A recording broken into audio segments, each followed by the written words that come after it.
Welcome back to Not a Straight Line with me, Pete Daly-Dickson. This is the show that explores the non-linear journeys of artists and entrepreneurs to inspire you as you zigzag through your own non-straight line life. And this week, I had the absolute honour to talk with Venetia Norrington. It became clear from the tentative start to our conversation that this one would be raw, vulnerable, and deep. You'll hear what I mean when we get into the episode. Emerging from a troubled childhood to become, amongst many things, a foster parent and world-class photographer, Venetia is a reminder to us that the hardest of circumstances can create a resilient and powerful force for good in the world. I will say, dear listener, that if you're not ready to hear a story that involves death and loss in a child's life, please save this conversation on your feed for another time. If you do choose to listen, though, you will learn so much about staying true to yourself and see how Venetia persisted to become such an inspiring human. Let's listen in now for a different start to the show than usual.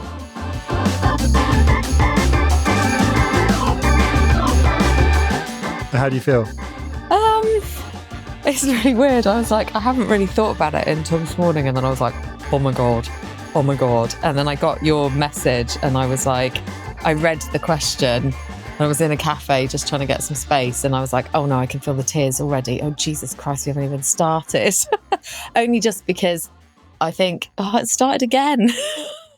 This is what I did in the interview with Ryan. There's so much in there that will just be a joy and a privilege to travel with you on. I'd like to invite you, Venetia, because I'm aware that I haven't even introduced you to our listener. So, listener, this is Venetia Norrington. Venetia, this is our listener. And I'd like to invite you, Venetia, and you, the listener, for us all three of us to do something together, which I normally just do with my guest at the beginning before we actually press record and get into the conversation, because we really did jump. I mean, there have been tears on this podcast, but they normally come towards the end of the conversation. Once, so I'm just aware that this is a really almost a sacred space for us to be in together. So what I'd like to invite all of us to do is to close our eyes and just to take a couple of what a previous guest told me were called physiological sighs. So we're going to close our eyes. We're going to breathe in deeply twice. Hold the breath slightly at the top and then just breathe out. And then breathe in twice and breathe out. And then do that a third time. So breathe in twice and then out. So if you'd just like to close your eyes and take 2 breaths in.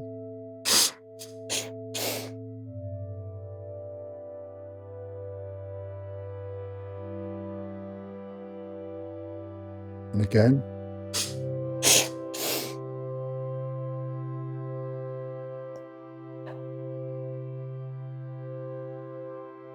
And one last time.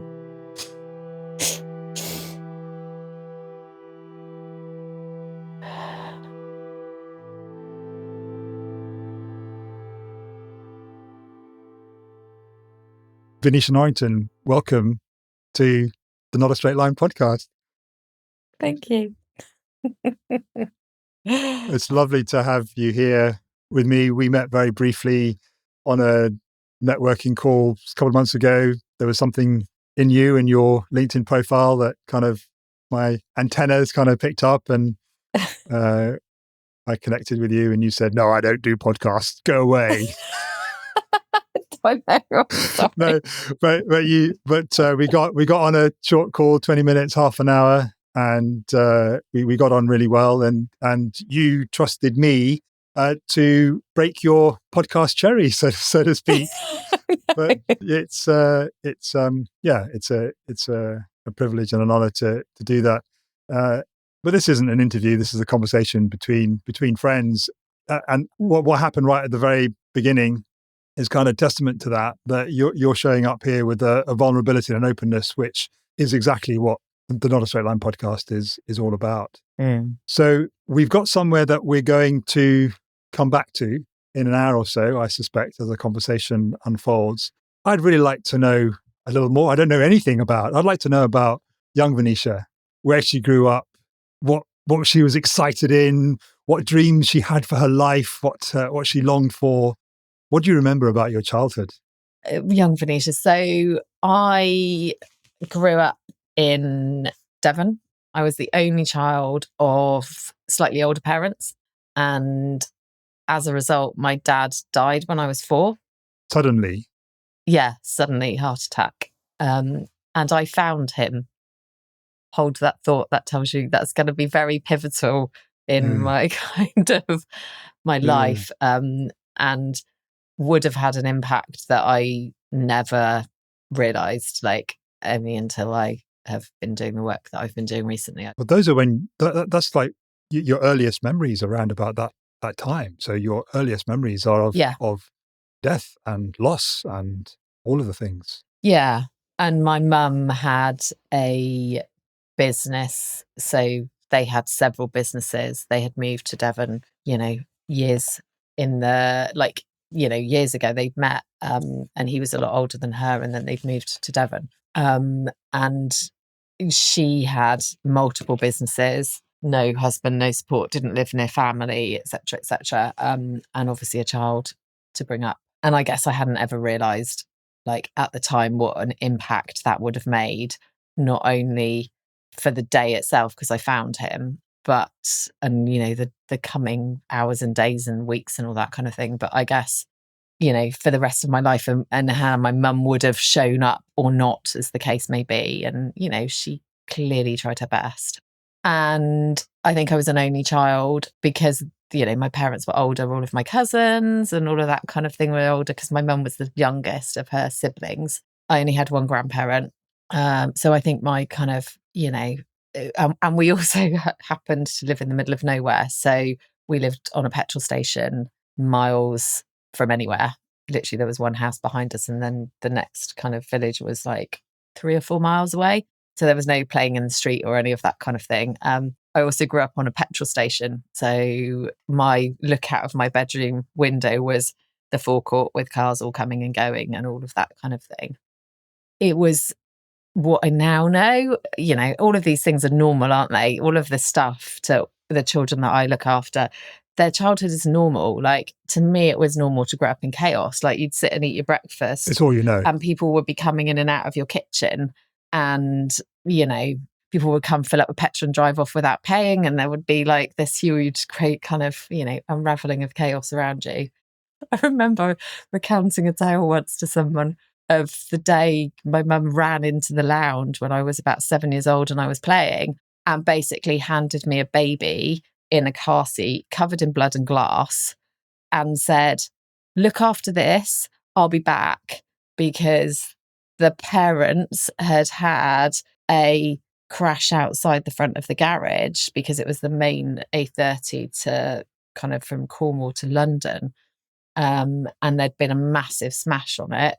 Parents had got injured. Mum is lying on a door that they'd taken off as a makeshift stretcher in the front of our house, and I've got this baby to look after at the age of 7. Goodness. It was like, it was not like, it was normal. Like, I remember recounting all this stuff to my husband, who was just like, what on earth, like madness. But I think, as a child, I was, I learned to play on my own a lot. I learned to be on my own a lot. I was always very into space and nature and animals, dogs. Like, we always had dogs. They were my safe space. And I just used to, get with them, and off I'd go down to the local river and, up to my knees in, river muck and mud and all of that kind of thing. Is your overriding memory of childhood is it of being on your own? Yeah, definitely. How do you feel about that? Clearly sad, sad. Like, I think, I've done a lot of work on looking at life and my early memories now, and realizing what life would have looked like and what life realistically was, now that I relate it to the children that I look after. And I think, I would never want a child to have the upbringing that I had. And always feel a bit disrespectful to my mum when I say that, because she really did try her best. But, it wasn't, to me, how a childhood should be. And I think obviously, knowing what I now know about grief and all of that kind of thing, I now know that she had so much of a burden of grief herself to carry that she just couldn't show up for me. I didn't go without shoes. I didn't go without clothes. We were one of the first households to have central heating, and double glazed windows and all of that kind of thing, So, I didn't go without, but, emotionally. But it's not about that, is it? There wasn't, no, exactly. And I know that now.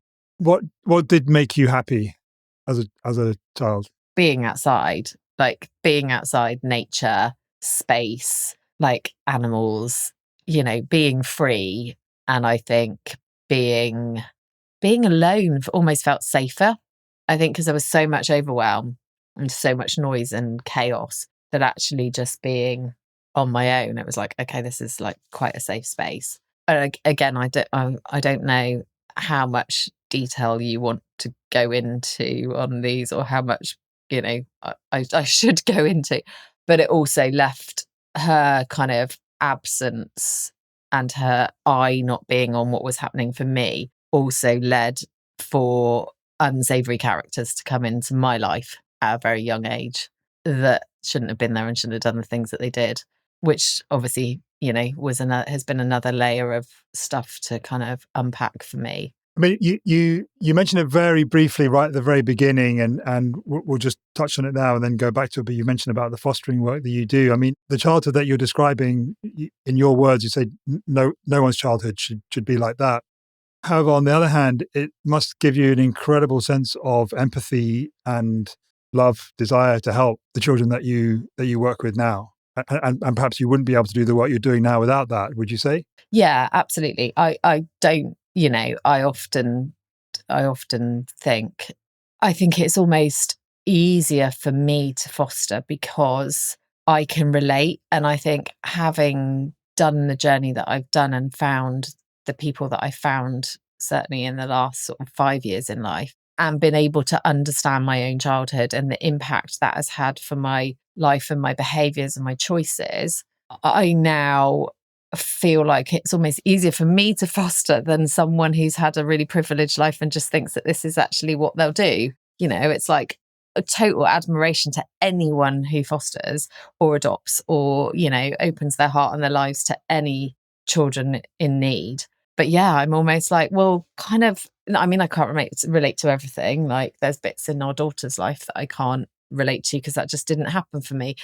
But, it's kind of, I know, my daughter, something came up yesterday and I was like, darling, trust me, walk to that walk. Trust me, this feels painful now, but I'm helping you long term because I don't want you. And this has been my mantra for, everything that I'm doing at the moment is I never want any child to get to the age of 45, which is where I was when I met my therapist teacher and started to look at this stuff.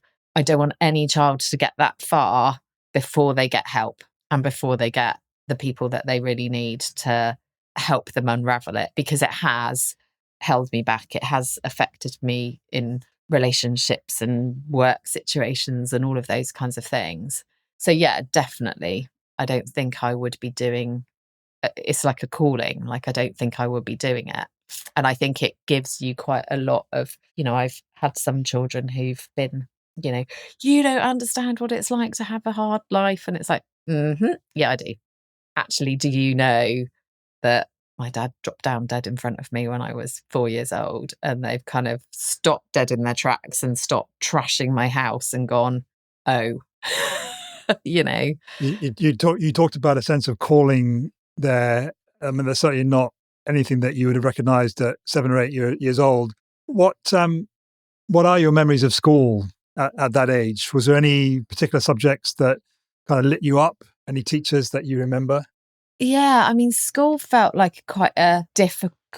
Secondary school felt more difficult, I think, for me. Primary school, there's a gap there's quite a big kind of gap of memories. And again, could be trauma stuff for me in primary school. I guess my younger memories are of me always getting told off for being muddy, always getting told off for climbing trees and falling out. I remember going to a christening and going next door into the garden and falling out of the tree and basically just ripping the skirt off the brand new dress, much to my mother's disgust.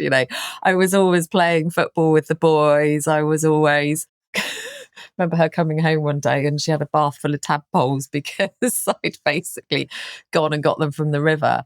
I remember my grandma being like a very safe person for me. I used to go and spend time with her. She was quite elderly, but I used to go and spend time with her. But yeah, I mean, I think secondary school was, a kind of a nice place. Do you have any sense of where you were going or what you wanted to do or anything? No, I think there's always been a theme. Apparently, when my mum asked me when I was younger what I wanted to do and, what do you want to do for a living? I was like, well, I just want to meet all the people in the world and travel to all the countries in the world. I mean, I'm doing quite a good job of meeting a lot of people now. But there was always, especially when I was in primary school, especially when I was in secondary school, there's always been this overriding desire to do something like be an NGO or facilitate or something. I've never been particularly academic. Sitting down at a desk and typing and being doing admin is just not me. I'm a facilitator. I'm a people person. I'm a nurturer. Yeah, I get things quickly, but not kind of particularly academics. I mean, I got good grades at school, but not outstanding. Didn't go to university. But yeah, there was always a calling to go abroad and save children. That was the thing. You recognise it even then, even at that age? Even then, yeah, even that age. But there was a very big disconnect between what my mum wanted me to do and what I wanted to do. Like, I was very movement orientated. I was very expressive. I was very dancey. That's what I really loved. But that wasn't a career. So I wasn't allowed to go to stage school. I wasn't allowed to do, psychology and stuff wasn't really an option when I was a kid. We didn't, people didn't do psychology, GCSEs and stuff like that. But that was what I was much more interested in, was kind of brains, like, how people work and how kind of RE was my favourite subject at school. That was the thing that I excelled in, but more kind of the religion and change side of things rather than kind of biblical studies. I mean, I was going to say Jesus Christ, that's a good thing, isn't it? I literally, why would I want to know what Genesis paragraph whatever was? Like, I just didn't want to remember it. It's like it didn't stay in my head. But, understanding how people worked and why there was wars and all of that sort of thing. Yeah, I want to know about that. How do you feel about not being, would you describe it as not being allowed to express your creative self at that age? Or did you find other ways to express it? It's weird. I can understand the motivations. Like, my mum's family weren't, they were quite poor. And I think for her, she had a big survival instinct in her. And that tended to, a lot of the things in our house were all about, life's not fair. I was brought up with the narratives of life's not fair, life's not hard, people aren't going to give it to you. You have to work for all these things. It's not about what you want to do, it's about what you have to do. And so I think I didn't question, I wanted to do it clearly, but I didn't question it. I thought you had to go and be a solicitor. I thought you had to go and be an accountant. I thought you had to work in an office. I mean, Jesus, can you imagine me being diplomatic enough to be in court? Well, is that what you did? You went straight to lawyer. Where did you go after? No, God, no. Oh, okay, so you weren't allowed to be a dancer or be an actor or anything. So what did you do? So I did GCSEs. I went on to do A-levels because that's what you did. And actually, if I think about a person, when you asked earlier about a teacher, my sixth form teacher was the only person that I really remember. He was called Chax, and actually he died a few years ago, and I don't think they could have got a church big enough for all the kids that turned up, because What a legacy. yeah, exactly.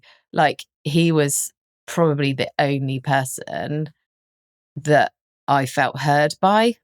And I think being heard is massive. It's totally underrated. Being heard is massive. And how did that express itself? How did you know that you were being heard by Jax? Is it? Jax, yeah. Yeah. He'd be proud that we're talking about him on a podcast like this. Wonderful. But how did you know? How did you know that you were being heard? I think, like, looking back now with the skills I know, the somatic skills and stuff I know now, you know, my body, like, I just felt so safe with him. Safe men has always been a big thing for me, you know, and he'd have this little, we had a sixth form centre, and he'd have this little office on the side of it that was chaos inside. Like, he was a true creative. I don't know what the school thought of him, but he was definitely a rule breaker. He was definitely one, like, he was totally unconventional. And, you know, I would go in there and sit on those kind of low down chairs that they have in sixth form, and he would just listen, and he would say, I know, because mum and I, there was a lot of friction between us because we were both in pain, you know, and there was a lot of friction between us. And he was the only person who didn't try and make me conform. He was the only person who didn't, you know, tell me off for arguing with her, or, you know, he never said that she was wrong in her decisions, but he heard me and he made me feel like I had a voice. Why aren't more teachers like that? Why aren't more adults like that? Exactly. We had a family meeting with our daughter the other week. It's one of the best things we've ever done with her. Like, she just felt heard. It was easy. We came out with the same conclusions. The boundaries are still the same as we went into them with, but she felt heard. She thinks it's great now. But yeah, I mean, yeah, why did adults, like, you're a child, I'm an adult, there's some kind of weird hierarchy system in this. And, you know, the only difference is we've got loads of more experience than them. Doesn't mean that they're not as valid. Been around the sun a few more times. Yeah. But yeah, I felt kind of seen and heard by him. So I did A-levels, didn't get the grades. Join the club. Despite my mum, oh my God, honestly, she threw everything at it. House in London, like cars, like the whole works. If you pass your grades, don't have a house in London, basically. That never happened. But I got I got my first job at an insurance firm in the village where I lived, and got sacked quite quickly afterwards. Not for doing anything apart from just not really sitting down at a desk and doing what secretaries need to do in an insurance company. And then I saw an advert on a site, I think, or probably in the newspaper, you know, as things were in those days, for promotions staff. And I thought, oh, that sounds all right. I don't know what that is, but that's all right. So I went for an interview in Exeter. Basically, they were looking for people to kind of sell things and demonstrate things. So there was a local kind of Devon County show it was. And this company had a stall there, and you basically needed to stand on the stall, talk to people, sell them things, you know, take their money, talk to them about the products. And so off I trotted to sell, honestly, these pieces of wire that were covered in fabric that people used to put their hair up and make buns and stuff. I mean, it's ridiculous. These coat hangers were like 12 quid a piece. Back then, jeez. And this is like, I mean, what am I now? 50? Like, this is when I was 21. No, when I was like younger than that. So I must have been about 19, yeah. Did you have any sense that you should be doing something else, either to please your mum or kind of because you saw what other people your own age were doing, or were you just living and just making the most of what you could with where you were? I was living, I think, and making the most of what I was. I mean, I was still living at home, and, you know, I don't know whether she'd just given up. She's like, can't tame this one. I'm just going to have to roll with it. I think I discovered then that there was a definite entrepreneurial streak in me, and I don't know, would I say I was one of life's movers and shakers? I don't know. There was definitely something in me that was like, I can do this. There's, you know, I'm going to make my own rules, and I'm going to do things that are slightly unconventional. And I got this little white mini metro that I learned to drive past my test the first time in 8 weeks. I was like, I'm out of here. I need freedom. So I'm just going to get my head down. Not stupid, like I didn't want to do science or chemistry. I wanted to so I used to have this little mini metro, and this company with their blooming fabric covered wire coat hangers used to send me all over the country. I used to get in this little mini metro from Devon, drive like 7 hours up to Blackpool, to sell something on a shopping centre up there. They were based in Birmingham. They gave me this little tiny van that I used to go around the countryside. I used to manage all of their teams. I suddenly was just like up through the ranks, because it didn't require me to sit at a desk. It didn't require me to do things I didn't particularly want to do and that I wasn't good at. It sounds like it required you to be you. Yeah, exactly. So I think she was I think by that stage, she's kind of gone, oh, all is not lost. Maybe she will be able to... She being your mum? Yeah, this being my mum. Yeah, maybe she will be able to make a bit of money somehow in her life. Maybe I should give her a bit of credit. And how had your mum's businesses worked out? Did you have a good example there of what can be achieved doing it on your own? Yeah, definitely. Some of them got shut down and kind of consolidated, mainly because she just couldn't do it all when there was only one of her. But certainly the petrol station ran up until there was a bypass that happened past the main road that she lived on. And that's the only thing that put her out of business. And I still wonder to this day, and I don't know whether she would know or admit, I don't know whether the thing that kept her in it as long as it was, because it was hard. It's a hard life. It's a man's world doing something like that, really. I don't know whether the thing that kept her in it was what her and my dad had set up. I don't know whether there was a lot of that kind of in it, like, again, knowing with hindsight, knowing what I know now. But yeah, I mean, she certainly was a shrewd businesswoman. She wouldn't let people get away with things. She operated very confidently and comfortably in a man's world, and she wasn't afraid to say, how she felt. And you must have observed that. You must have, even by osmosis, that must have got into you somehow. Yeah, definitely. I mean, she was formidable. We always say she died in 2019. I nursed her to her death kind of at home. And we always say, thank God she never made lockdown, because we would have had to have an armed guard on the front door, because she'd have got out. She'd have, at the age of 88, scaled over 2 floors. We live 2 floors up, but she would have gone over the balcony if she had to. She would have just not. So yeah, I think, whilst when I was younger, there was a lot of friction there, I have a lot of respect for her. And she definitely taught me and modelled strength and resilience, definitely. And if she was still alive, how do you think she would describe you to her friends? Where you are now, what you're doing? That's a button to push. It's funny because her stock saying, and she was famous for saying, I love her, but that was what she used to say. I think that's hard to hear, isn't it? Because like you don't have to be told that but negates what came before. You just know that it does. So you heard that a lot, did you? Oh God, a lot.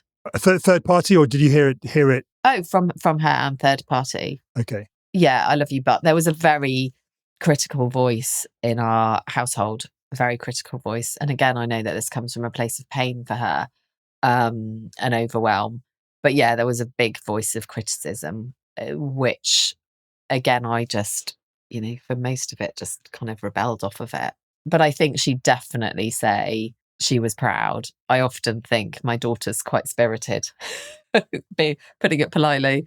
And I always think, oh my God, the trouble that those two would cause together would just not be worth, do you know what I mean? It's just like, she was they'd have fun though. They would have a lot of fun. I would have a lot harder life than I do now with her. She was, I mean, typical grandparent syndrome. I've got a stepson, and she'd be like, oh, don't be so ridiculous. If he wants 5 bars of chocolate after tea, of course he can have 5 bars of chocolate. You're so mean, you are, Venetia. I'd be like, hang on a minute, I wasn't even allowed 1 when I was a kid. So yeah, I mean, I think she would be proud. I think she would think that it was an unconventional life. I think, I've talked to a lot of people about, what someone's true spirit is and what their protectors and their traumas and their life and their overwhelm, what we see them as through that, because they wear this kind of front. Mm. And I think if you stripped that away, she would be like, yeah. So you're in Blackpool, probably London. Did you ever get as far as Scotland in your little van with your hair ties? No, I never. I know. It's like Thelma and Louise, but without the Thelma. How long did that last? That part of your, I mean, there must be an element of, you talked about freedom and space when you were younger. There must have been an element of that in that role as well, in terms of being able to get out and about and drive around. That must have felt good to you. Oh God, yeah. Yeah, freedom has always been, whenever, you do those, I've done so many workshops on values and finding a true purpose and all of that kind of thing, and values and stuff, and you hone down your values. It's always freedom for me, always freedom. It's so important. Yeah, I mean, to just hop in my car and with the van and off I would go to some random location. And of course, in those days, we didn't have mobile phones, which gave us sat nav and stuff. It was a map. I'd have like this big map on the bottom. You're going, right, okay, here we go. Where are we going today? And I met some amazing people. A lot of the people that work in that kind of promotions industry are all actors, dancers. So they're all big characters. They do it out of their, this is what they do, but they do it when they haven't got anything else in between. So I had a great time doing that. Kind of tapping into a world which you at one time thought that you might want to be in. So you kind of you're alongside it. Yeah. So you managed to find yourself alongside it. I'm alongside it. And actually I did a lot of acting extra work as well at that time. So I've been in Casualty as an extra. I've been kind of in all sorts of films as an extra and stuff like that. And I was making the money that I needed to make to kind of survive and get by. And then again, another sort of pivotal point, you make those decisions and you have no idea what's going to unfold the other side of that. It just seems to be I'll walk to the shops and see what happens, pick up a pint of milk and all of a sudden, off you go. Yeah. And I went to a friend, one of my mum's friends was staying with her for the weekend with her daughter, and they were like, come home, like wherever you are in this fine country, come back. And so I was like, okay, yeah, no, that's fine. I'll come. And we went out for the night and I was in a nightclub, bunch of guys there. I was in love with the DJ. It's like, he's like where I'm going. Like, I'd sort of seen him a while. These guys were like, guy came up to me at the bar, started chatting to me, and I was a bit like, oh, military guy, go away, like local Marine. Anyway, cut a very long story short, about 6 months later, I moved in with him, and about 8 years later, married him. Wow. So we met at this nightclub, started talking, started dating, and then shortly afterwards, I moved up to Lincoln to be with him, and he had a little boy who was 4, and I suddenly, at the age of 21, became a step parent, which, quite young. I think his mum was quite worried about this young girl getting tied down and all of that kind of thing. But, for me, if there's a heart thing in it, then it's like wild horses won't kind of keep me from that. So you're living in barracks, were you? No, because in those days, the military was so antiquated that because we weren't married, we couldn't get into a barracks. Huh. But the military life, though, is not one that you immediately ascribe the word freedom to. No. And he was backseat for the Red Arrows. So that is how come he was in Exeter when he lived in Lincoln, is they were doing a flying display down there. And clearly that lifestyle doesn't suit, especially the start of a relationship. So not long after we met, they do 3 months in Cyprus. Well, they did 3 months in Cyprus at that point, overseas. At that point, he decided to kind of jack it all in and move down to, God, I can't remember where he went. He either went to Swindon or across to Wales. Anyway, whichever one it was, we then decided to move to Bristol, and he would do the kind of Monday to Friday, 9 to 5. That's the sort of type of job he looked for, and did that. So he adapted his life for you and his child. Yeah. and his child. I mean, his child still lived in Lincoln. She then moved to Birmingham. So we used to do that kind of meeting halfway on the motorway to pick the child up every other weekend. And it's funny because a lot of my friends said to me, oh my God, you're going to be a mum so young. Like, do you want to do that? And I was like, yeah, why not? You know, the kind of the practicalities of looking after a child didn't What's the worst that can me. happen? I was like, this is fine. I can do this. What's the worst that can happen? Yeah, exactly. It's fine. That is literally has been my motto for life. What's the worst that can happen? And what is the worst that happened in all that time? I don't think anything really. We were talking about it the other day actually, and it kind of almost was the heyday years.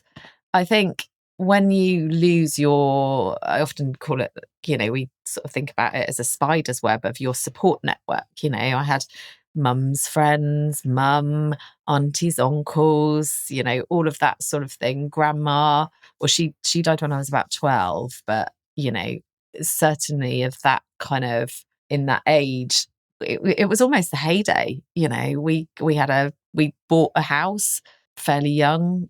We had a great social circle of friends. We were going out and about, not drinking heavily, but, you know, just a normal kind of 20s, 30s life, really. And just having fun. We had a little scooter. I bought a Vespa to go to and from work with. Used to commute around Bristol on that. And we had a lot of good times. So what were you working in at that time? And Bristol's a lovely city. Yeah. Of course. It's a lovely city. It's very arty. It feels very villagey. It feels, you know, warm. It's inclusive. We've got arts here. We've got diversity and theatre and restaurants and all of that kind of thing. Yeah, I was working. I went into, and again, it's funny, isn't it? Talking to you, it's almost like you can just see the overview of your life. It's an amazing exercise. I went back to an office job. Didn't last long in that one either. That was a non-starter. Why? I'm just saying, why would you do that, Venetia? It's like, are you a masochist or what? Come on. I know. I clearly didn't learn my lesson. I don't know you, and even I know that's not where you should be. Was it kind of just take anything? Was the job market down or something? Could you not find anything else? Or? No. Do you know what? I think it was what you do. And if the readers, obviously the listener can't hear me or can't see me, but I'm doing it in inverted commas with my fingers, air quotes. Big air quotes going on. Yeah, it's like what you do. That's what you do, you know. So I ended up being a membership manager for the Chamber of Commerce. I mean, dear Lord, like if that was ever not a good fit for me, I don't know what was. Really struggled with my boss. Then went to work in an information department. That wasn't quite so bad because I was on the phone helping people. So there was that help. There was that personal stuff. I didn't have to do a lot of admin and wrangling. Anyway, so I did that kind of for a while. And then I left that and ended up doing some temping work. And I remember to the day I was doing some secretarial temping work. Again, this is probably the only reason it managed to last, because I was like, I've got it for a fortnight, I can get through this. And I remember standing in the building. I remember looking at this other building and thinking, oh, that looks like an impressive building. Anyway, I'd applied for a job as a marketing manager, knowing nothing about marketing. I mean, blag it, why not? That's kind of the story of my life. It's like, yeah, of course I can do that job. Anyway, I went for the interview with this guy who said to me, you know, come in and see me. Went in to see him, and I'm good friends. In fact, I'm meeting up on Friday with his son. And I always say to him, I was so thankful to his dad for what he did for my life and my career, because he was a true entrepreneur. He was so fit. He used to come into the office and shout. I mean, bosses don't do that. Bosses should hold themselves together, you know. But it was kind of real. I don't know. There were, like, at the time, I just didn't particularly like him. But there was something in him that I really respected. And looking back on it, he was a pivotal person in my life. I don't know if there's a book, and it's called The 5 People You Meet in Heaven. And it's basically the premise that when you're going through life, you meet somebody and your life takes a turn. And I think he was one of the people, because what he did, although he gave me a really hard time a lot of the time, he gave me boundaries, he taught me standards, and he gave me freedom in my job to to make it what I wanted to make it. And he had confidence in me. He could see something in me that I couldn't see in myself. And a few months later, he decided there was I worked over two businesses, one that he solely owned and one that he owned with his partner.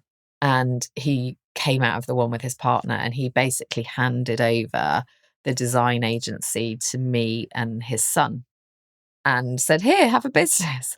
And at the time, and again, who knows where you'd be? I don't think I'd want to swap it. But at the time, I didn't have enough confidence in myself to do it. So I moved from there and got a job in a call center, managing teams in a call center. But what he gave me during that time, I so appreciate, because I think and he took a bet on you as well. I mean, you said you didn't have any experience, and yet he still hired you. So he must have seen something. So how old were you then?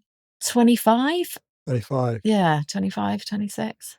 It strikes me as a real sliding doors moment, doesn't it? I mean, because you've expressed earlier your sense of this entrepreneur inside you that feels that you could do and be anything, and you've got big things that you want to achieve. So there seems to be like a really interesting dichotomy here, that you recognize that in yourself. You get given an opportunity by someone who evidently knows what they're talking about and can obviously see in you what you certainly saw in yourself growing up, and yet you went a different way.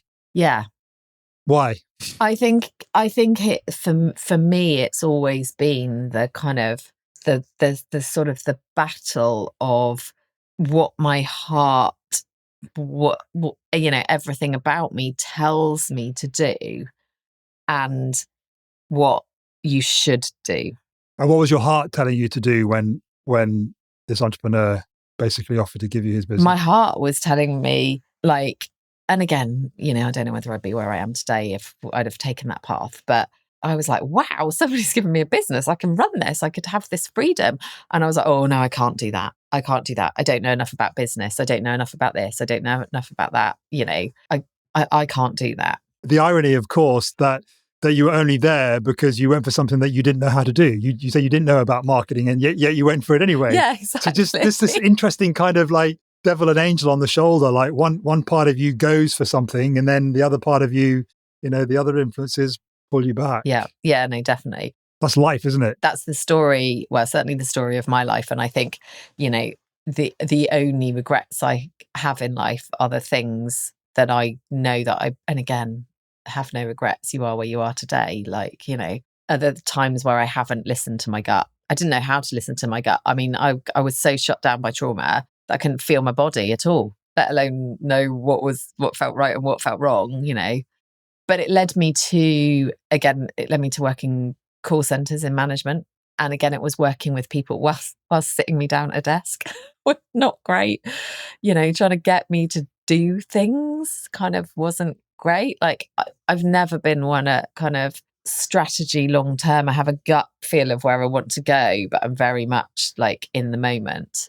I was good at in the moment stuff in those jobs. And again, worked my way up through account exec to account manager to account director, through some really good bosses who saw potential in me and were like, that's what you need to do. Like, she's a good one. Get her in. She's got the kind of potential. She might not have the skills, but we'll be able to work with that. And then another pivotal moment, another very Venetia moment. I mean, my mum said she was going to divorce me at that point. Was my husband and I got married, and we went on honeymoon. He booked the honeymoon. I was doing all the wedding planning. So I said, I can't cope with booking a honeymoon as well. So you do the honeymoon. So he booked us an overland truck trip to Kenya, Tanzania and Zanzibar. And do you know anything about overland trucks? I don't know if you've heard of it as a mode of transport. Not really, no. I mean, no, I don't. No, so basically you go to it's a great way of seeing the country. You go to the country, you get a flight, you arrive there's companies called Exodus and stuff like that do it. And you arrive at a place. So we arrived at Nairobi.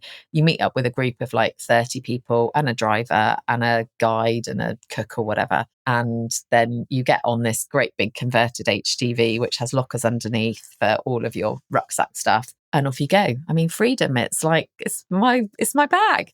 And so we did 3 weeks on honeymoon there. I loved it so much. I loved Africa so much. I loved the freedom. I loved the travel, never done any travel, that we came home. And after sitting at my desk for about 3 weeks, I said to my husband, I need to go. I need to go and do this. And he was like, what? And I was like, I need to go. I want to go and work on one of those overland trucks. I've done loads of research and I want to go and be a tour leader. And give him his due. He's an amazing guy. I think he's learned that it's like, you can't tame the lion. So you might as well just, let it do what it needs to do.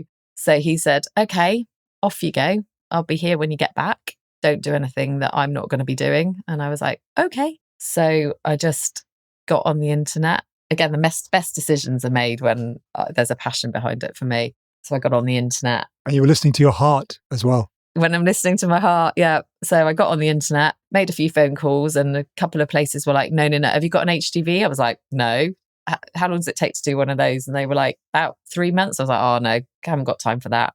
Don't want to do that, And eventually I found, again, fellow entrepreneurial rookie who said, come to Manchester tomorrow and we'll have a chat about it.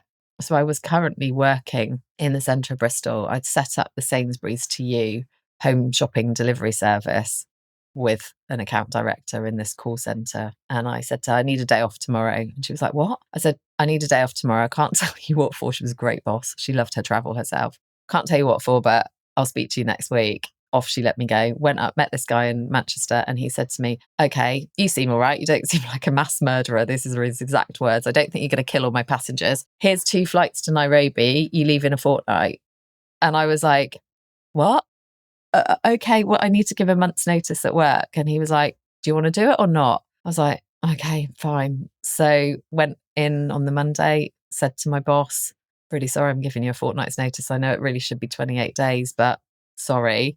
And she was naturally annoyed until she found out that I was going to do this. And she was like, great, where are you going? What are you doing? There's something about talking to people who are, if not following their dreams, and then certainly following their gut and doing something that feels intuitively right to them. Yeah. Do you know what I mean? There's something in your boss, I'm sure, recognized that there was something lit up in you which kind of almost made it okay. Yeah. Does that make sense? Yeah, definitely. And I think she saw that this was passion, right? I think if I'd have said I'm going to go and work for a competitor, she might have been really annoyed. But the fact that I was going to go and do something that was clearly, as you say, lighting me up, clearly something that was a passion project and was effectively a once in a lifetime kind of opportunity, I think, for her, she was right there, right behind me. Well, what do you think had gone on for you in between not listening to your gut or going with your heart with the business that was kind of presented to you, and now doing the opposite and letting go of what you've built up and actually following your gut? What happened for you in the interim that kind of allowed you to kind of let go of the air quotes of should do? Because the should do is you stay in your job, Venetia. That's what you do. Yeah, you got bills to pay. Yeah. I think there's a part of me, like we often call her in my house in the kind of, internal family systems therapy world. She's the axe wielding 13-year-old. You need to get out of her way because she's going somewhere. And if you don't get out of her way, she'll just chop your head off. And I think when there's this desire in me to do something and there's a calling to do something, she is what propels me forward.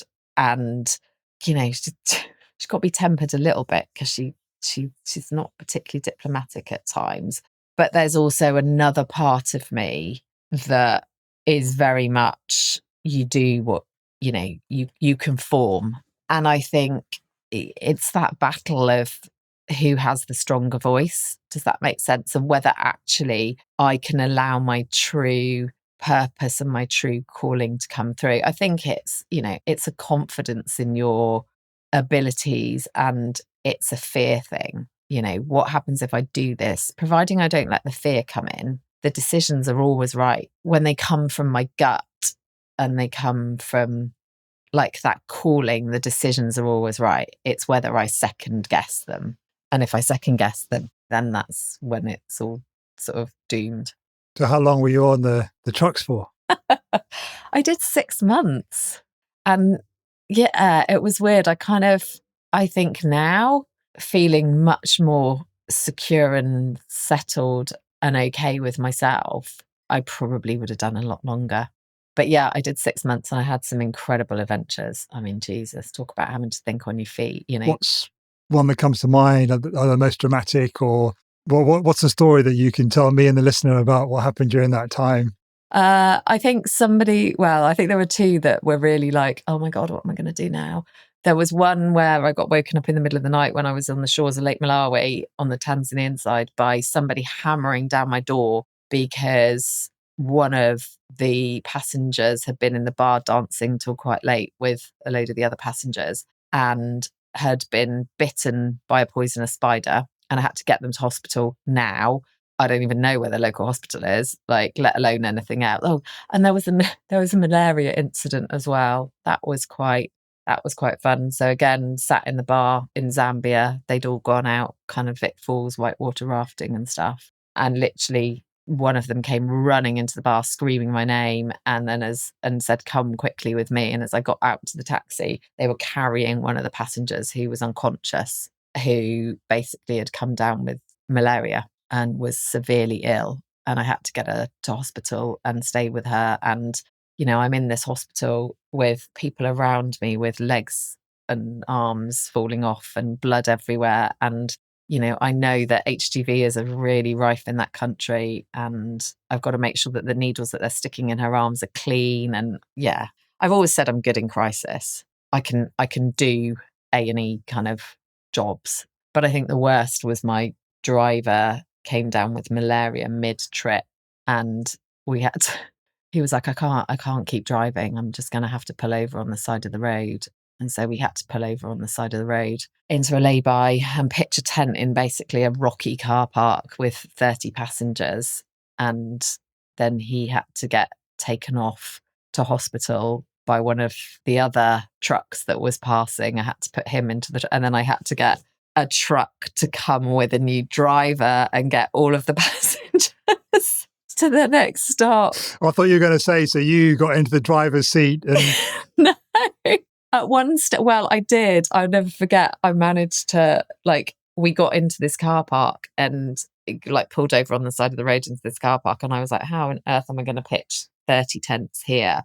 And he jumped out of the truck and ran into the bushes to be sick and then wasn't seen. And of course, I've got passengers in the back going, why are we pulling over into a lay-by? Why has the driver gone running into a bush? And I went in the back and I just said, really sorry, guys, but there's something I need to tell you. Brett's not very well. He's got malaria.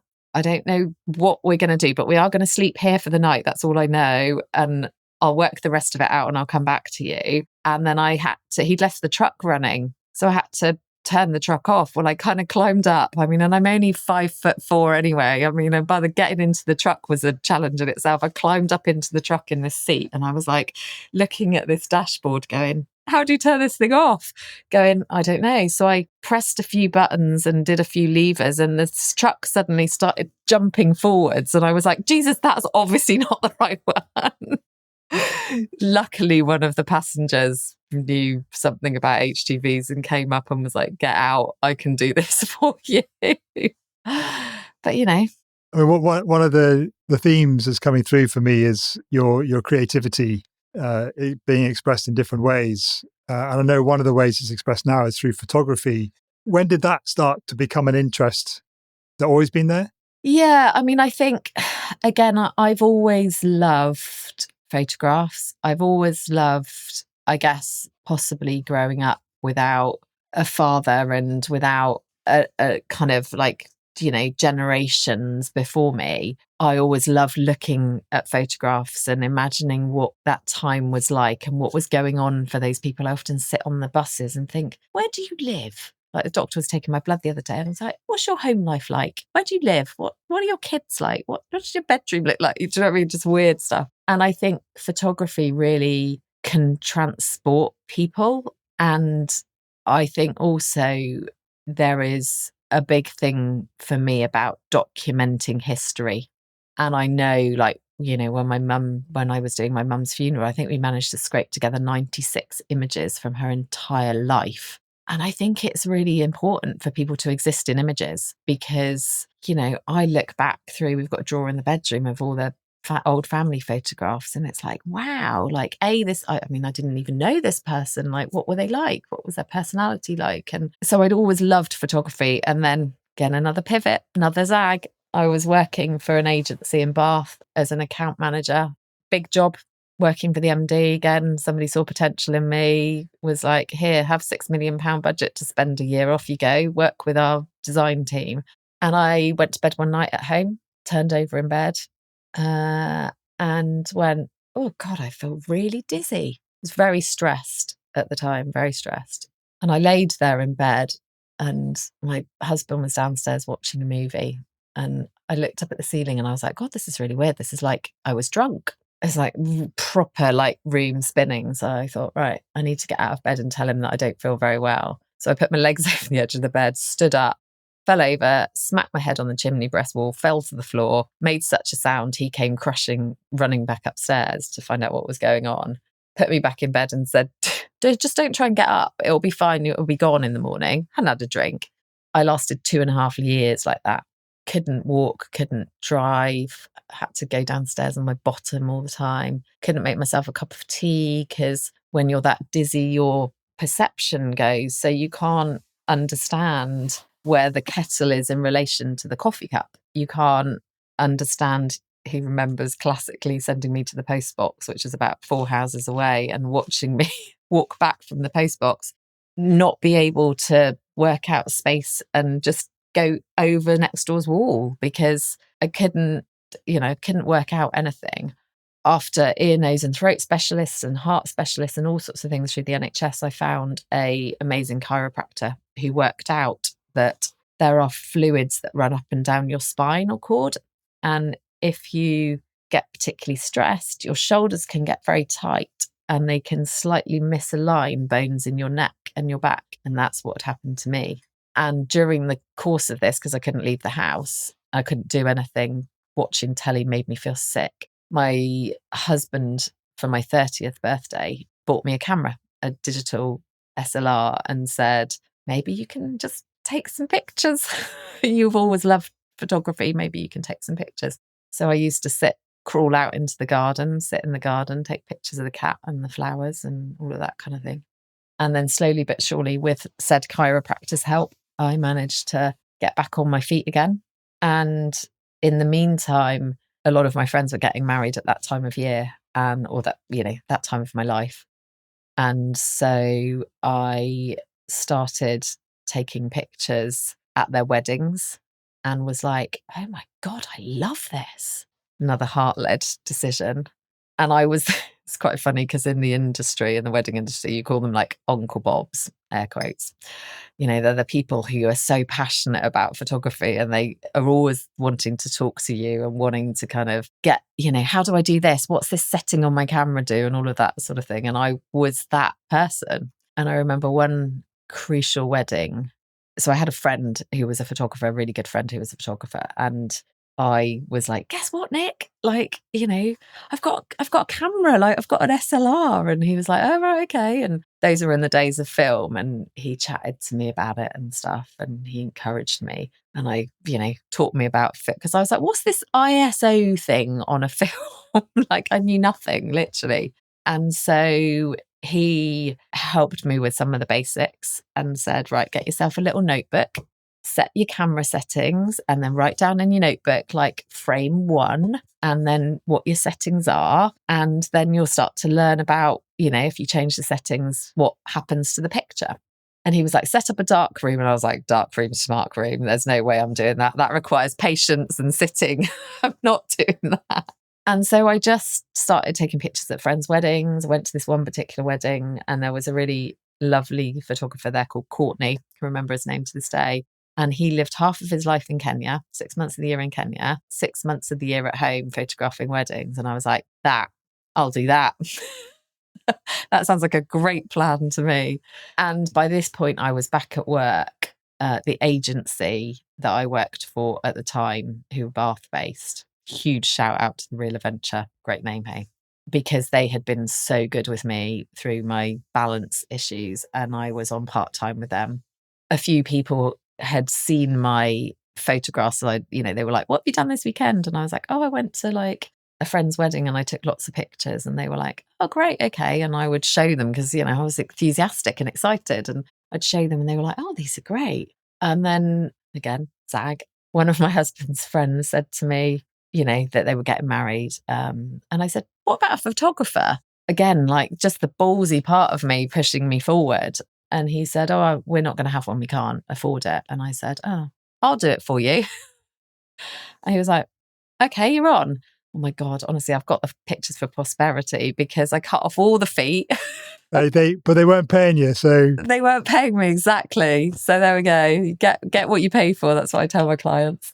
So I did that. And then a couple of people at work would say to me, oh, my brother's getting married. One girl said to me, oh, my brother's getting married. Would you photograph his wedding? And I was like, yeah, right then. 200 quid, I'll do that. That's fine. Photographed it. And I think there is a part of me that when it is something that is heart-led and really passionate, I don't think about the consequences. Passing my driving test, things that I'm really passionate about, passing my driving test, taking on my first wedding, it'll be fine. What's the worst that can happen? And cut a very long story short, about 18 months later, I had 28 weddings on my books. I was back at the Real Adventure full time. And I thought, I've got to make a decision. I was going insane. Like I was, a big job, had a big job. And I was, getting up at 6, driving to Bath, overtime all the time, coming back, editing all night, shooting weddings on a weekend. And I thought, I can't keep doing this. I've got to make a decision. And that was a job I was really sad to leave because they were an amazing bunch of people and an amazing company ethos. And I just went in one day in floods of tears and said, I can't do this any longer. I'm really sorry. I've got to go and do this. And yeah, left. And that was 19 years ago. You followed your heart. I followed my heart, and it's taken me to some incredible places. I had about a 5 or 6 year stint of working with wedding planners in Cyprus. So we used to have to pack our bags regularly, go over there, photograph weddings over there, stay over there for weeks at a time. Haven't done Scotland actually. Anyone out there who's getting married? What's a photographer in the Highlands? I'd quite like to add that to my bucket list. Going to France next year. My wife and I got married in Scotland. Oh, Pete, why don't I know you then? I wish I'd known you then. Yeah. I've done loads of Devon and Cornwall. There's a massive percentage of weddings in the UK that happen in Devon and Cornwall. Been so many times on a beach with a beautiful bride and groom. And when I say beautiful, I mean in so many ways, heart, spirit, mind, body. Met some incredible people, photographed some incredible weddings, had some really touching moments, really, really touching moments. Yeah. Will you be doing it forever? Is it the thing that you could see yourself doing forever, just with the experiences giving you and the people that you're meeting? Yeah, definitely. I think I've cut right back now with the work that, with the fostering and the other stuff that is kind of coming through for me. I've cut back. So I do about 10 weddings a year now, 10 to 15 weddings a year. Booked another one this morning. I bet you charge more than £200. Yeah, we do. And your mum would be proud of that. Yeah, there's a lot more than that. And, it's very much now, I've got one price. I say to clients, said to the guy yesterday that I spoke to, who then went on and booked today, this is it. This is what I need to photograph your wedding. This is what I'm going to do. These are the things that you need. This is the price. Really accept if you don't want that. I can recommend you some other photographers. But if you do want it, let me know. And he came back this morning and went, want it. Know your worth. Yeah, because I think, for me with photography, I've done all the portfolio stuff, apart from Scotland. I've photographed in countries, incredible countries. I've been overseas. Again, another pivotal moment, met a couple inquired about their some family photography. And I looked at the email address and I was like, Responsible Safari Company, what does that do? So I put it into Google, and they were down in Plymouth. It was like a 2-hour drive from me to this family shoot, and I don't charge. I was like, that's a long way to go to a family shoot. Anyway, Responsible Safari Company, put it into the browser, and they did training courses and trips to Malawi for entrepreneurs, women wanting to go out and travel, but to do something purposeful while they were there. So I thought, oh, that's interesting. I'm going to go and talk to them. So off I trotted, and over the course of, they said, oh, do you want to stay for dinner after the shoot? And I was like, yeah, that'd be lovely. And then, we got chatting, and I said, oh, I spent a long time in kind of, Africa, because when I went back to do my went back to do my stint overseas, not only did I travel Kenya, Tanzania and Zanzibar, but I did the whole lot, southern and central, right down to South Africa. And I said, I stopped in Malawi, and it was one of my favourite countries. It's a beautiful country. And they said, we're actually looking to get our photo library upgraded. If we paid for your travel and gave you a guide, would you go to Malawi and basically photograph the country for us? Hello. I was like, I bet you said, can I get back to you on that? Yeah, I was like, yeah. Came home and said to my husband, I'm off to Africa again. And he was like, oh God, not again. Here she goes. Like, she's off, And that lasted about 5 years up until lockdown, where twice a year for a month of spring and a month of autumn, I used to travel to Malawi and work for the team out there, capturing. They started doing sporting events. So athletes who want to challenge themselves basically pay them to go on a trip. So they used to do this triathlon trip with do you know Dame Kelly Holmes, the runner? Yeah. So she basically headlined it. You could book a space, you could go along, you could do a run, a cycle, a swim with her, although kayak, because she hates the water and doesn't swim. So you had to kayak. And in between would work in orphanages and charities and all of that kind of thing. And I used to get flown out to document the whole trip for them. Wow. And the only thing that stopped that was lockdown. So right. If we hadn't had the reveal at the beginning of our conversation, and we just got to hear now, it would seem that your life has worked out, from a childhood of being alone and all the stuff you navigated, the trauma there. You've made a life for yourself. You've exercised that entrepreneurial zeal in you with your photography company, and you're traveling the world. And you told us right at the beginning of the conversation that was something that when your mum asked you what you wanted to do, it was like, I want to see all the people and see all the places, and you're doing that. So it seems like you've got it. You've made it in some sense, and yet we know from the beginning of a conversation that you hadn't. So what was happening then that led up to what we talked about right at the very beginning of our conversation? When did that start to manifest? I think, again, hindsight, looking back, there was a lot of behaviours for me. There was a lot of pain. There was a lot of pain, and there was a lot of masking. There was a lot of outward searching for validation, to satisfy this kind of almost the hole in me, the gap of where the pain was and the loss was. And I had a relationship breakdown. So my mum died in 2019. She wasn't eating, she was losing weight, she had pain in her back. We didn't know what was going on for her. And she took a fall and she got taken into hospital. I mean, can you imagine? Like, that was always a battle, getting her taken into hospital, Jesus Christ. And she'd been sick some years before that, and I had been in hospital for 2 years, and I'd cared for her. She'd got through that and out the other side. And so we thought it was okay. And then she took a fall, and I went up to visit her in the hospital, and I said to them, she's not right.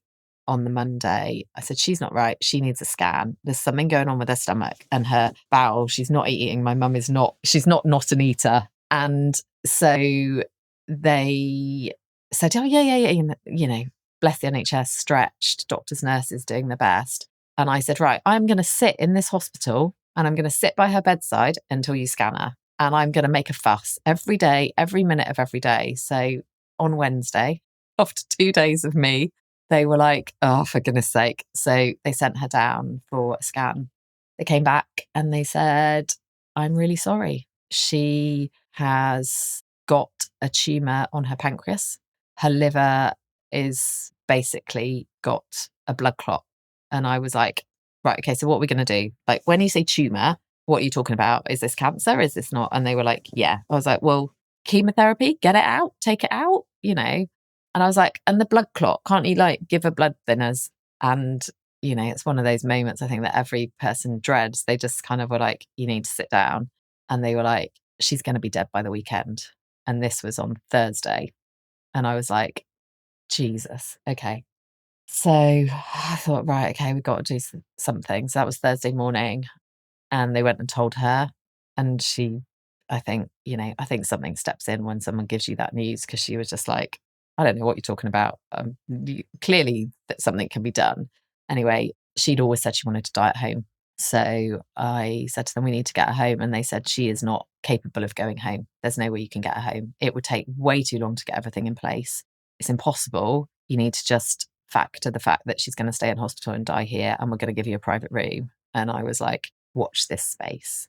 I said, what can I do? And they said, well, you know, you can talk to palliative care, but I'm telling you, there's no way you'll get her home. So I went and talked to palliative care. They said, we're too busy to help you. Don't tell the lion no. Don't tell the lion no, it's not going to work. So they said the only thing you can do is get some support. I know, you know, they did the whole, I know it's really difficult for you, and you can get some support through St. Peter's Hospice. Big up to St. Peter's Hospice. So I phoned them and I was like, I need to get my mum home. And they said, impossible task. But if you wanted to get someone home, these are the things you would need. You know, you need transport, you need equipment, you need medical care, you need to get nurses in place. So I went, fine. What do I need to do? Where do I find the information? Anyway, cut a long story short, Friday morning, my mum leaves the hospital on a stretcher. And as she went out, and this tells you everything you need to know about my mum, she went out on the stretcher flat on her back because she's so ill she couldn't sit up. She went, thank fuck for that. Literally, I mean, they sat us down. I got into the hospital on the Friday morning. Everything was in place. And this was so symptomatic of our relationship. Got into the hospital on the Friday morning and I went into her and I went, right, mum, we're ready to go. We're going home. Come on, let's do this. And she looked at me and she said, I am not going home with you. What on earth makes you think I'm going home with you? I am ill. You are a photographer. You know nothing about nursing anyone. Your bedside manner is quite frankly diabolical. There is no way I'm leaving this hospital with you. I was just like, seriously, I have been through hell and back getting this all together. I've not slept because I've cried all night knowing that I'm going to bring my mum home to die. And so I went to the palliative care nurse and I said, what are we going to do? I said, because I need to get her home. I can't live with not doing what she wanted, which is to die at home. So she had to sit her down, bless her, and say to her, look, you're going to die. You know, if you don't get out now, you're going to die. So she looked at me and said, what are you doing sat there? Get on and pack my bag. And I was like, oh my God, I'm going to kill you, you know. But yeah, we left the hospital. I got her home. So many stumbling blocks along the route. Got her in. No furniture, no bed for her, no nothing. Look, we'll work it out. What's the worst that can happen? She's going to die. That is the worst that's going to happen. And she lasted 3.5 weeks. In that time, I worked out that you can just shut a business and that the world doesn't end. And that you might think it's really important and you need to get that work done at night before you leave your desk to be with your loved ones. That isn't the case. Trust me. Go sit with those loved ones. Yeah, we had some incredible times. We had some really challenging times. I remember phoning the doctor after 2.5 weeks of literally being exhausted and going, are you sure you got this diagnosis right? Because she's still going. She doesn't look like she's dying. You told me 2 days. I'm 2 weeks in. I haven't slept for 2 weeks. I don't think this is going to work. Are you sure she just didn't need a big fart or something? And that was what the pain in her stomach was. And she passed here after 3.5 weeks. And, you know, it was, I say that nursing someone to death is one of the greatest journeys and one of the biggest privileges that you can ever have in your life, you know, to fulfill someone's, you know, wishes in the last moments of their life is just incredible. And I gave her the funeral that she'd always wanted.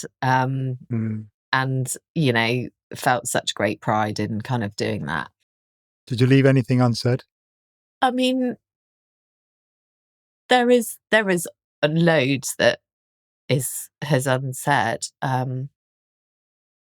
I think thank you. Because I think, knowing what I know now and doing the work that I've done on myself, like, I know how much pain can change a person. And I know how much she would have tried and how much she would have given up what she really wanted for what she thought at the time was right for me. Might not necessarily have been right for me. I think sorry is too easily a used word, and I think sorry doesn't cut it, but thank you. And maybe now I see your pain, and there's a sense now of compassion for everything that she lived through, everything that she did. Her background was very poor, and I think there was a massive amount of pain that went on for her all throughout her whole life, and a lot of generational trauma as well. So thank you. And I see you. Probably I see you. I see you. Yeah, like Chax. Yeah, definitely. You've spoken a lot in our conversation, Venetia, about your desire to. We've talked a lot. There's been a lot of pain and trauma and grief. There's been a lot of fun and laughter. I can't believe that story you told about going to the doctor and saying, "Are you sure you got it right? You said 2 days and she's still here." It's like 2 weeks. That you've spoken a lot about your desire to take away that pain for young people, and we're sort of coming full circle really to where we started. I just want to spend a bit of time talking about the work that you are doing now, that you got into since you found your therapist teacher that you talked about at the beginning of the conversation. What is that work, and what does it mean to you? I mean, I think there was a lot of unresolved pain, and I think mum kind of dying, that was huge. I never dealt with that. I never got any therapy for that. And then I think this relationship breakdown catapulted me into this kind of, to find this therapist. I would probably go as far as to say I almost had like a breakdown. There was everything. It's like a kind of a domino effect. Everything was like into this moment, and the whole thing unraveled for me. And through her literally holding my hands, massive shout out to this woman, Kate Marion. She showed me that actually the way that I was behaving, the life that I was living, I wasn't doing anything crazy or wild, but the life that I was living, the way that I was behaving, and the inner world that I had for all of those years, and the decisions that I'd made, the choices, the relationships, the friendships, the whole thing was all kind of bouncing off of pain and trauma and all of those sorts of things. And through working with her, my inner world changed and has changed so much. And I remember sitting with her one day and saying, I've always wanted to, she said, well, what have you wanted to do? What do you want to do in life? And I said, I've always wanted to foster kids. And she went, why aren't you doing it? And I was like, seriously? Like the way that you know what I mean? I just wouldn't want to fuck anybody up. I wouldn't want to make it worse for them. And she looked at me and she went, oh dear Lord, like you are one of the most capable people I know. Go make the phone call. And a bit like all of the other times where it's like out the way, she's coming through. I phoned the council that day, and over lockdown, while everybody else was getting a puppy and baking bloody sourdough bread, my husband and I trained to be foster carers. And I learnt through the 5 children that I had on respite, who would just come and go randomly at weekends and weekdays and stuff, that actually I could be there and I could hold space for another person, and I could be a safe space for children, and I could be a safe space, and I could help them kind of, I don't know whether unravel, but I could help them kind of move forwards, and I could help them deal with what had happened to them. I could see them and I could hear them. And I've been able to see the changes that it has made to those 5 little people. The social workers could and can see the changes that it's making to those 5 little people, and other foster carers. I mean, the amount of people who say, can you have my kids as well? on respite. Well, I know from just our short intro call a month or so ago that you're doing far more now than just in inverted commas, being a foster parent. Yeah, so I originally set out to do emergency. So I was like, I'll do emergency because it fits in with like my life. It'll be a nice slotted in. So what does that mean in the foster world?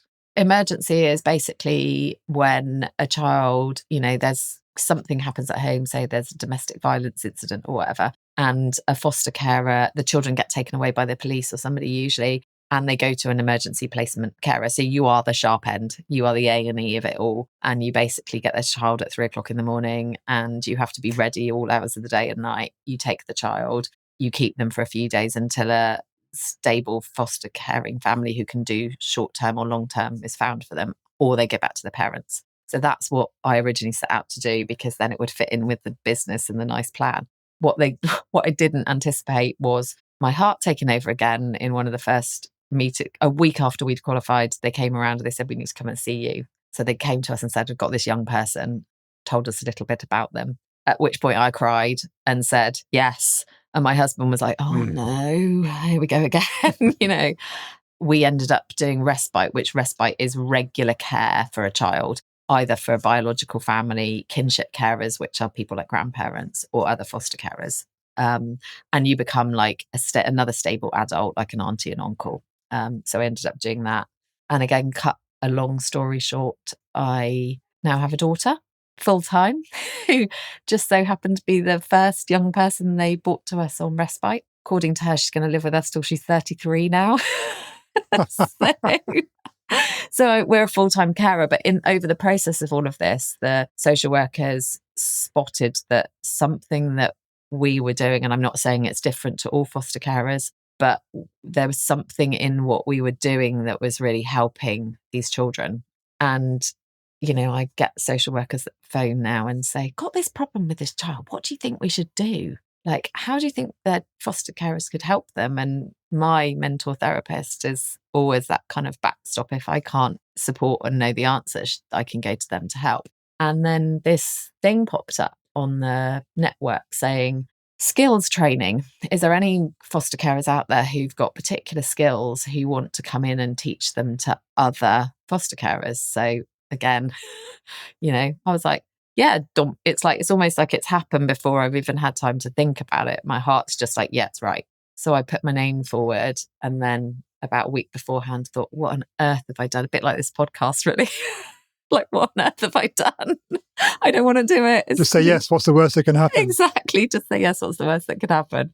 And so, yeah, I found myself in a room of 14 people. It was more the course, in inverted commas, was more overbooked, or it was more booked than any course or any skills training that they'd ever run previously. And not only did they have to book a bigger room to accommodate all the people that wanted to come on it, but then they had to put on a follow-up because they had a wait list. So I did one. What was it on?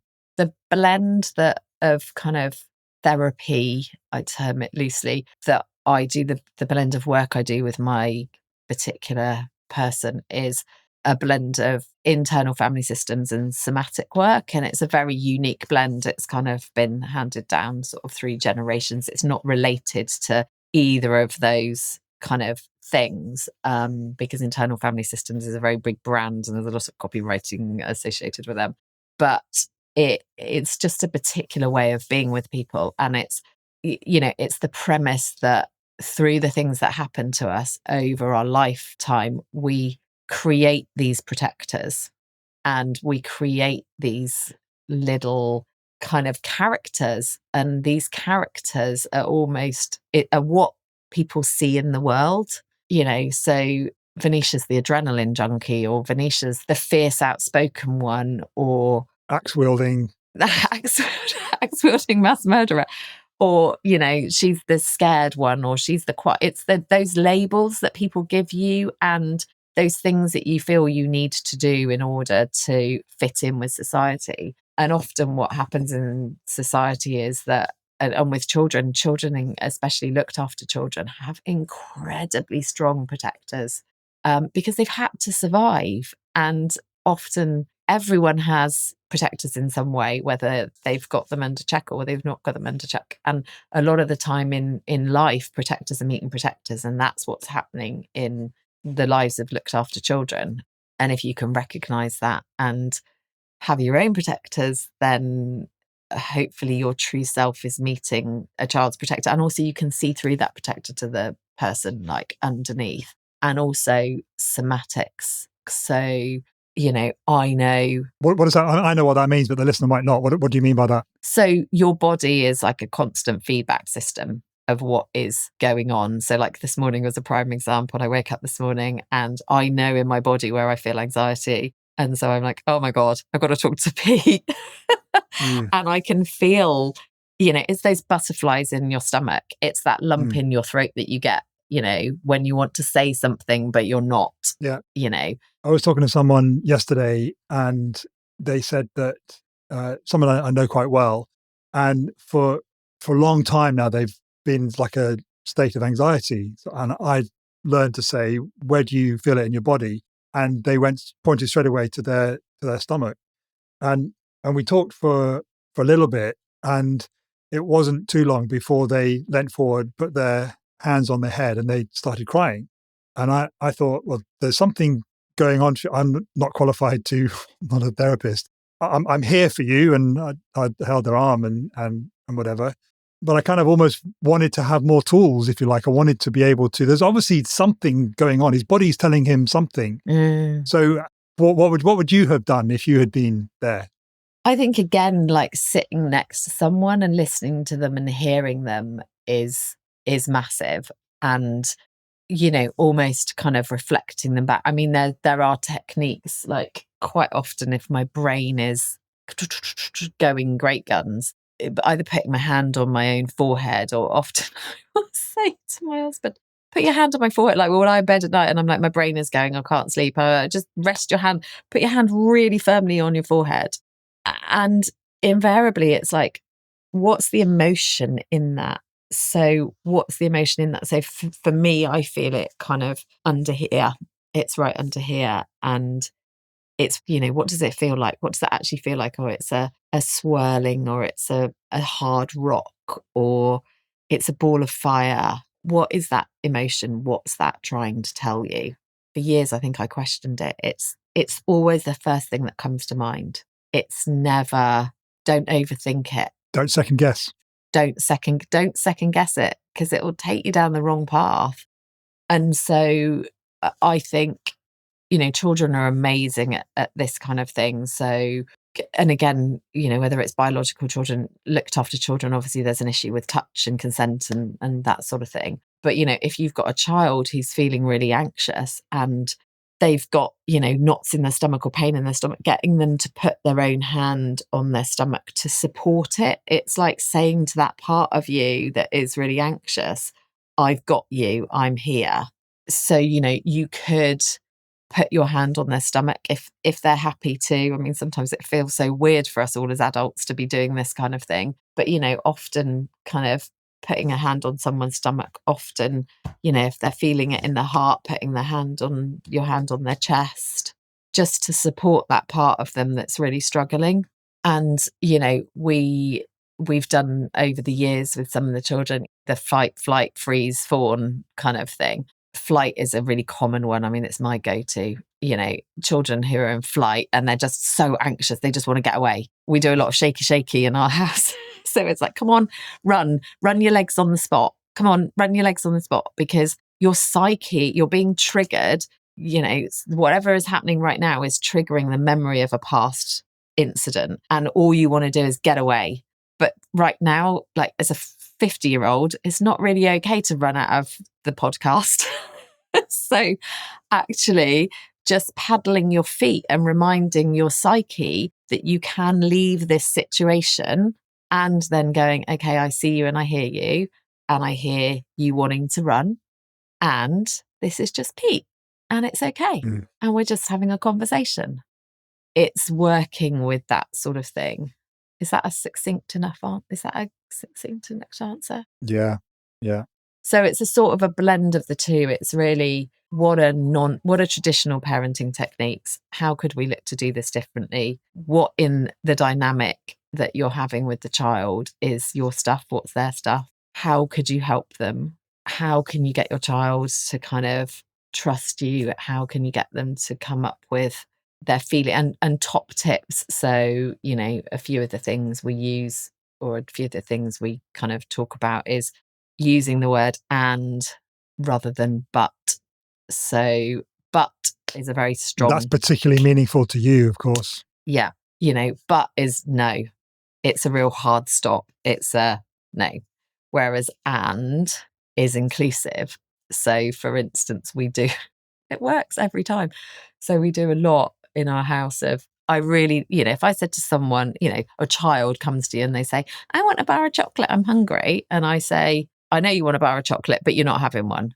It's like, poof, right in your face. If I say to them, I know you want a bar of chocolate and it's really close to dinner time and we're going to have a piece of fruit instead. Okay, then. And they walk over to the fruit bowl and go get a piece of fruit. And you're like, okay, that's cool then. That's that.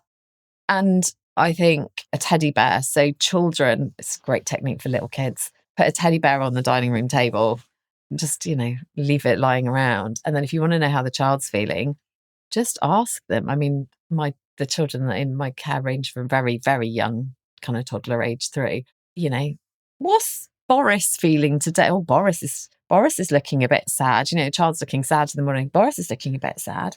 What's wrong with him? And they'll tell you how they're feeling. They'll tell you exactly what's going on for them. Through the teddy bear. Because they don't have to. It's like, I was going to say everyone knows the technique. Maybe everyone doesn't. If you want to have a conversation with someone, a conversation that could be difficult, sit alongside them or go for a walk, because it's far less confrontational to say something that could potentially be hurtful to someone if they're sat next to you and you're not face on face with them. And, driving. Go for a drive, yeah. The things that come out in our car, I mean, like, God, if only my car had ears, it would just like the things that get said when we're driving to and from after school clubs or, from school or whatever. We've explored a lot of zigs and zags and pivots and ups and downs and tears and laughter in this conversation, Venetia. It's just been such a privilege to be alongside you. When you were talking about being side by side, we are side by side on the screen, which is nice. But as we think about kind of wrapping up the conversation, what do you see in the future for Venetia? I mean, we can be pretty confident it's not going to be a straight line from where you are to where you'll see yourself. Is it more of the same, or is it more? Or the plan is that we move. The long-term plan is that I continue this work. I've got more courses booked in with the foster caring community to deliver more of the courses. I am in the process of setting up a support group because that's what's being asked for a lot. Somebody to be there on a WhatsApp call, somebody to sit on screen every Thursday night so that people can drop in and go, I've got this problem with little Johnny. What do I do? I think I've realised that I do, certainly at the moment, I've just about got enough capacity to still maintain my photography business. It's good for me to just have this kind of tiny bit of me. My real heart's desire is to have a rural property where I have a safe, quiet, non-chaotic space in my house for the children in my care who live with me. I don't want to repeat the patterns that I had. And to be a mum that is present and is there for those children, and that they know that they can always come for hugs and all the things that they need. And then I would like, and I don't know what it looks like, but I feel what it looks like. I'm going to set up some kind of safe space where children can come. Nature and outdoors is massive for safety for children and animals. And all the children that we have when they're dysregulated, it's like kick outside, because that hugely helps them regulate.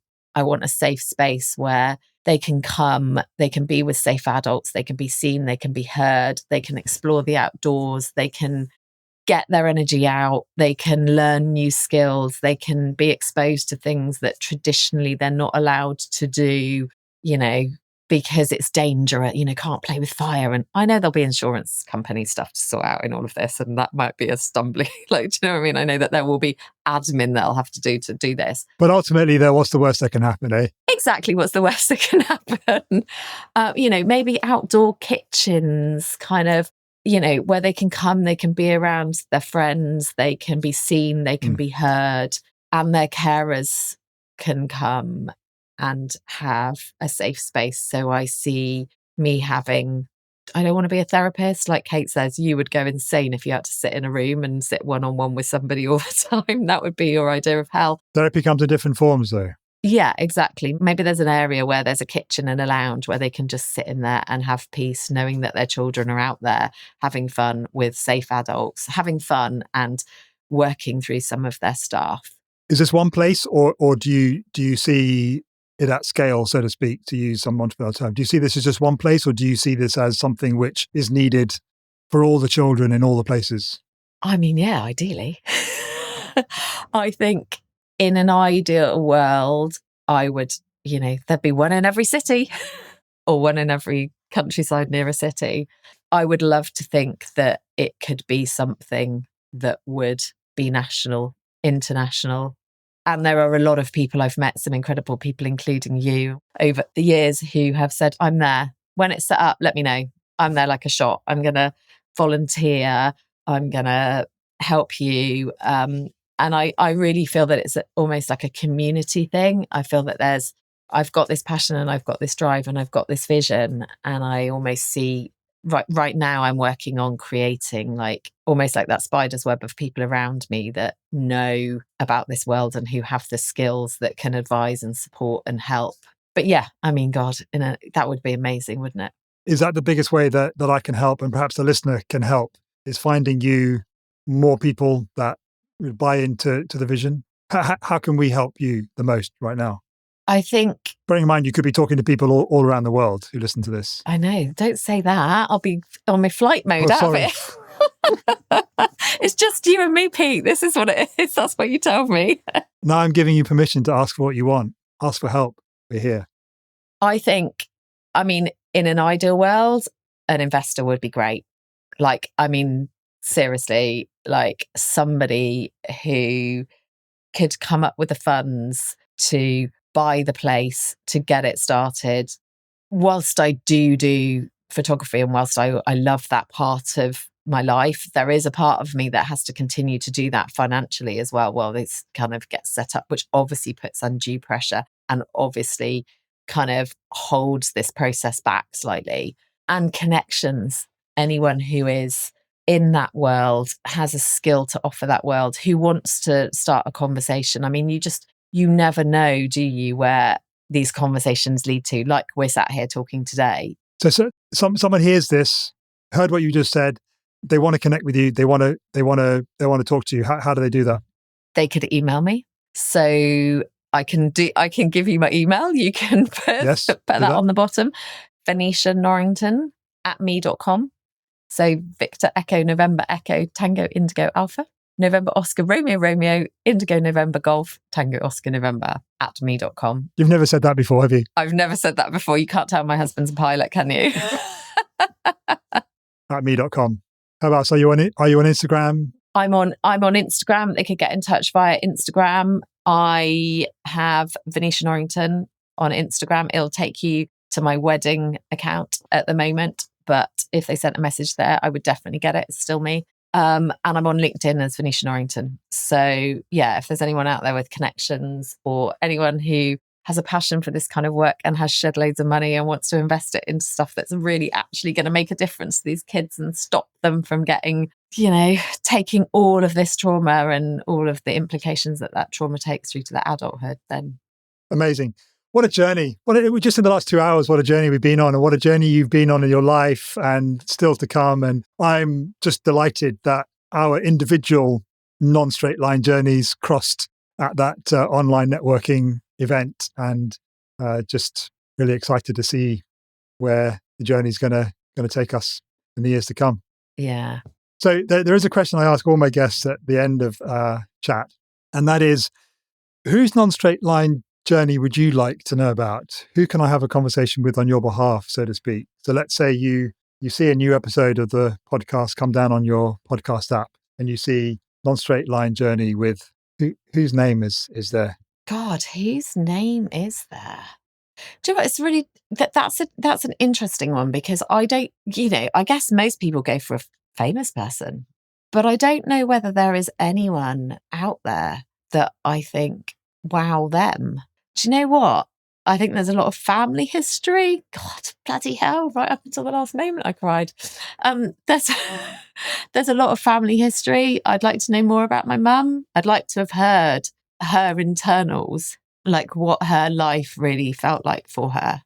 And again, my dad, I mean, God, he signed himself into the Navy, forged his mum and dad's signature at 14. I mean, the writing was on the wall for me, wasn't it, about rule breaking? Mm. So I think probably for me, like the Joe Publics that you meet in the street are the people that I want to find out about, rather than, the Queen or... Not everybody gives famous people. Really? One of my guests, they answered the question saying, someone close to you, your mum, your dad. So they've already said that. Yeah, I think my parents. I can't talk to your parents on your behalf, though. So is there anyone alive that you would like to sit alongside as we take the same kind of journey that you and I have?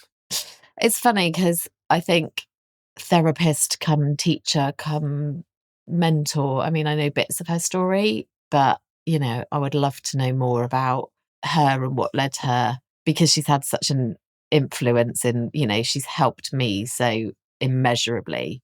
You did mention her name. Just say it again. Kate Marion. Kate Marion. Yeah, Kate Marion. She'll hate me for it. You could ask her. She has done podcast interviews in the past. You could ask her. But not one like this, though. Yeah, she definitely doesn't cry as much as me.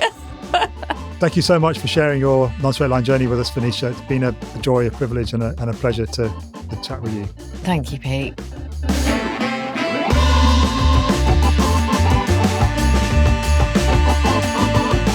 Thanks so much for listening to this week's episode of Not a Straight Line.